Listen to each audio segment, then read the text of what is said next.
હવે મિત્રો તમે જે આ ઇન્જેક્શન નાનચકડું દેખાય છે પણ આ નાનું સમજવાની ક્યારેય ભૂલ કરતા નહીં, કેમ કે આપણે જે બજારમાં ફળો ખાઈએ છીએ અને ફ્રૂટ ખાઈએ છીએ અને શાકભાજી ખાઈએ છીએ એમાં ઝેરીલા કેમિકલ હોય છે અને આપણે આજે એનું ટેસ્ટ કરી રહ્યા છીએ. જે આ કેમિકલ આની અંદર મારતા જ કેટલું કેમિકલ બહાર નીકળે છે જોઈ શકો છો તમે.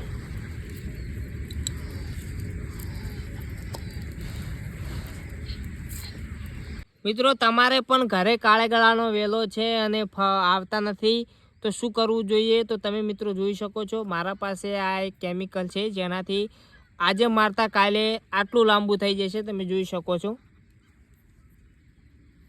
અત્યારે મારતા તરત જ લાંબુ થઈ જશે અને કાળે ગળા પણ આવવા માંડશે.